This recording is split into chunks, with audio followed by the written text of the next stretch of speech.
Hey, how's it going, everybody? This is Mike, and I'm doing this as a video response to James Higgins. Hi, James.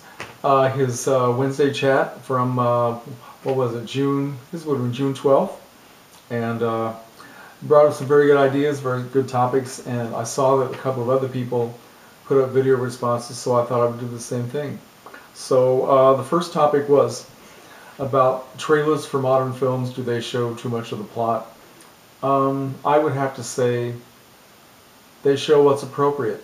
In my opinion, most modern films don't have plots. They have a series of explosions.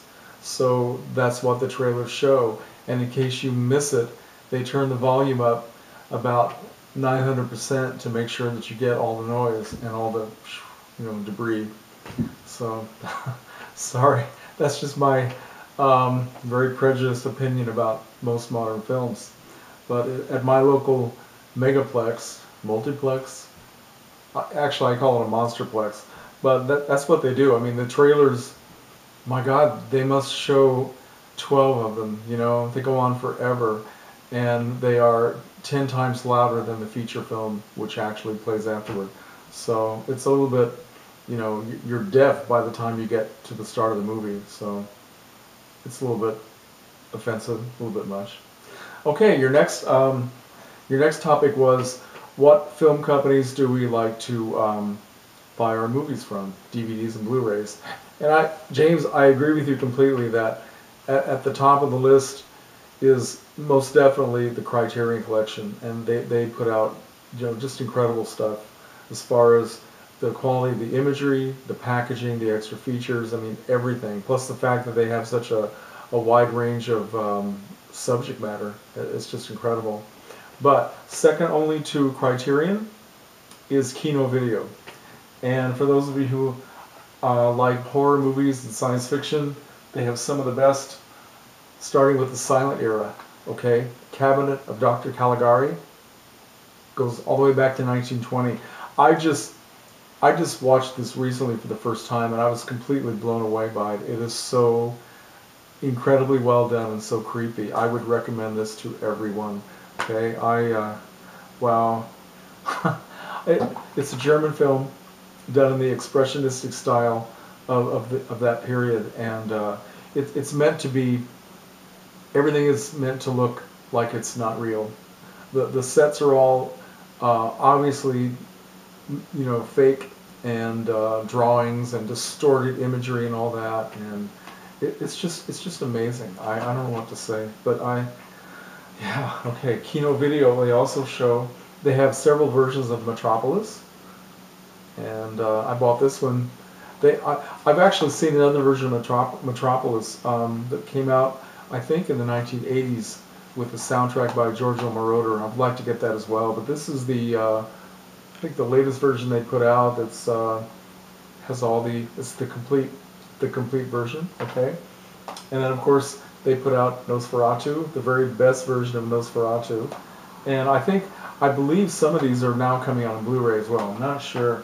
They also put out this great Universal classic called The Old Dark House, which stars Boris Karloff, Charles Laughton, Raymond Massey, Melvin Douglas, Gloria Stewart, and directed by James Whale, 1932. So this was between Frankenstein and The Bride of Frankenstein, also directed by James Whale. And this is one of the freakiest, strangest, and really very funny horror films. Funny in certain ways, in certain parts, just because there's a lot of crazy dialogue going back and forth. But Karloff is just really at his best, and yeah, this is a must-have for every horror fan. And they also recently, Kino Video put out the very first Blu-ray version of Black Sunday, and this is also the first Mario Bava film, to my knowledge, that is out on Blu-ray. So Kino Video is responsible for that as well. And something else I have from Kino Video is a very strange and obscure 1950s film called Dementia. Okay, this is a 57-minute film. It's basically a silent film with a soundtrack. There was no dialogue. There were no title card. I mean, dialogue cards like you see in the old silent classics. It's basically this young woman is having a breakdown. She's having a series of delusions and dreams, imagining that she has committed a murder, and it's not clear, even at the end of the film, whether she actually committed a murder or not. But the story everything is conveyed visually, as I said, and it just it follows her into this nightmarish world that's it's it looks like a film noir, and it has aspects of just horrific imagery, the cutting off of hands, and a very atmospheric scene in a graveyard. And this film, originally made in 1953, did not get released until 1955, and then in 1957 it was repackaged and under the title The Daughter of Horror, okay? And they put in a narration during parts of it, the beginning and the end, and I think some of the middle parts as well. I haven't watched all of The Daughter of Horror. Both versions are on this package, but they wanted to find somebody who could do a creepy, horrific voice, and they found Ed McMahon, who later on became the sidekick of Johnny Carson on the Tonight Show for years. So anyway, it's just kind of, if you want to see something that is just definitely strange and different, take a chance on this. Kino Video puts this out. Kino Video also puts out a lot of great silent films. I've had a fascination for silent movies lately, and I'm not really sure why. But they, if I had more discretionary income, I'd probably buy a lot more of them, but they're very expensive. They put out a lot of the works of D.W. Griffith under a series called The Griffith Masterworks. And I bought one of them, one of his most famous films, The Birth of a Nation, which of course is very controversial because of its racist themes, but it's a fascinating film to look at because it was the first epic film that was ever released. 1915, and made a star out of Lillian Gish. And I also have some other, also from 1915, the very first film made by Theda Bara, A Fool There Was, where she played a character simply called the Vampire, right? Not the kind of vampire that sucks blood out of the neck, but a predatory female who destroys men by sex, basically, right? She uses sex to destroy men. And so the word vampire was shortened to vamp, which became a standard female character in silent films and on up through the decades, really. Theda Bara was the legendary vamp of all time. So this is really nice to have this. Also, a couple of silent films. Well, one silent film starring the iconic Louise Brooks, Diary of a Lost Girl. They put this out. Very good version. Also, another German expressionistic film.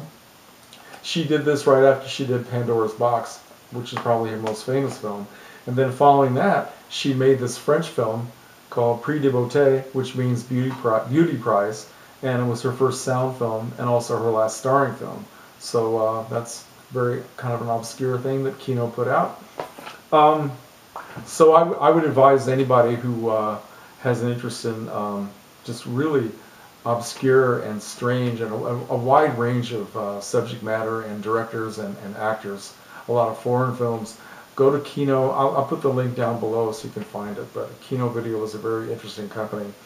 Another company I like, I was looking for their catalog. I have it around here somewhere. It's buried. The company I like is called Sinister Cinema, okay? Sinister, sorry, I'm half asleep. SinisterCinema.com, which also puts out a lot of very strange, obscure, low-budget science fiction, horror films, film noir, serials, all kinds of, even westerns. And they've been doing this since, I think I discovered them back in the late 1980s. So they were one of the first video companies to get into the business of promoting unusual films that some of the more commercial companies just weren't really interested in and still aren't. But they got kind of into the DVD business rather late.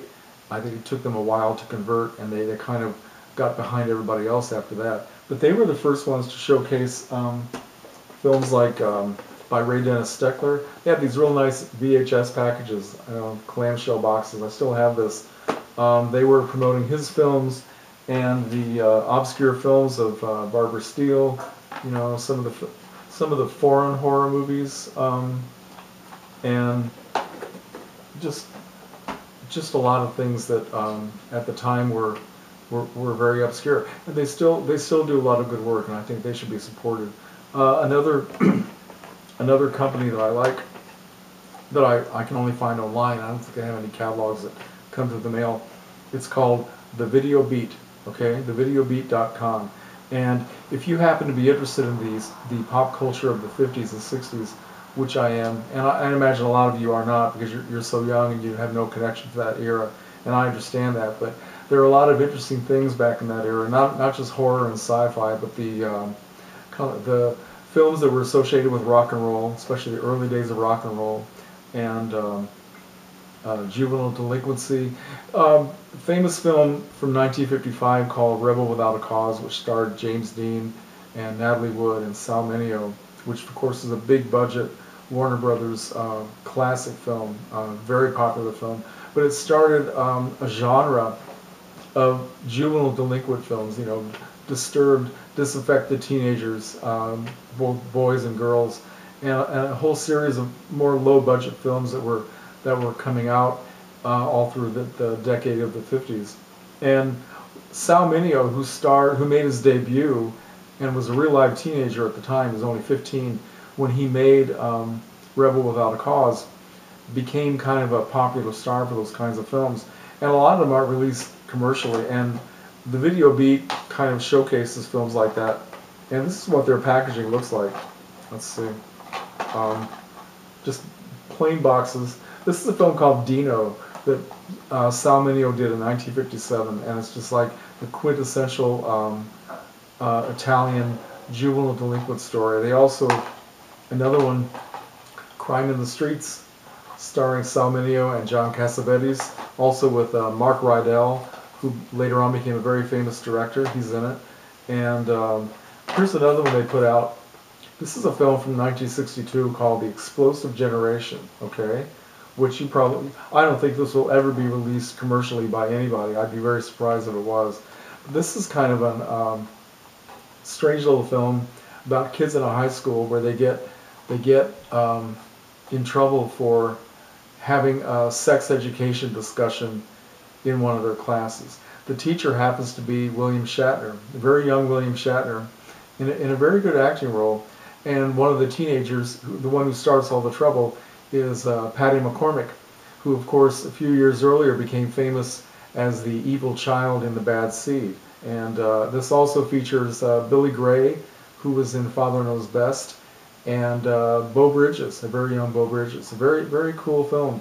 I don't know. Anyway, I would recommend The Video Beat for anybody who was interested in a lot of obscure stuff from that era.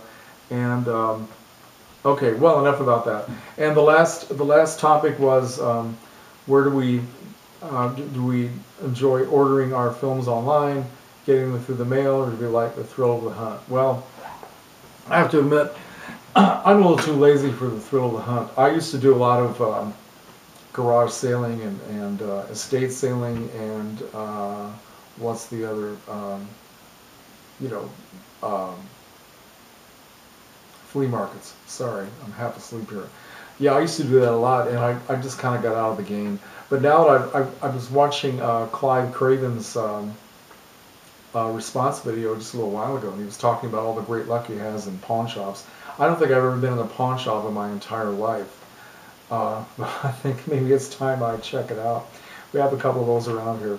But we have a lot of great places around here that sell DVDs and Blu-rays. We're very lucky. We have a Best Buy. We have 2 Meijer stores. We have 3 Walmarts, and we also have the Big Lots. That is my favorite place to go right now when I want to go look for cheap DVDs that I probably wouldn't buy if they weren't on sale for $3 or $5, because it's a good chance to find sometimes some really classic stuff, and but also to find things just to experiment with. But I think besides Big Lots, my favorite place to shop around here is Barnes and Noble. We're down to one major bookstore in a city of about 120,000 people. We have one, the Borders is closed, we have no other bookstores anywhere. We have a used bookstore downtown, but we have, as far as a commercial bookstore, we only have Barnes and Noble. And if that closes, I really think I would slit my throat, because I don't think I could live without it. But they have the best selection of DVDs and Blu-rays of anybody around here. It's much better than Best Buy. And I spend most of my time when I get paid and I have extra money to spend and I want to go look for something interesting on DVD, I go to Barnes and Noble. They have great sales. They have a great, well, you know, the Criterion Collection sale they have twice a year, but beyond that, they also have specials that come up all the time, things for half price.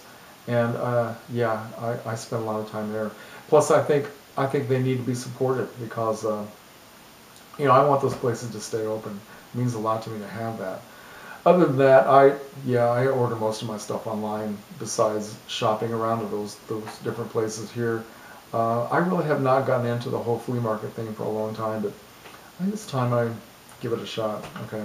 All right, that's enough. James, thanks again for your weekday chats. I really enjoy them, and responses, or I mean, yeah, comments are always welcome. I need to go to bed. Good night, folks.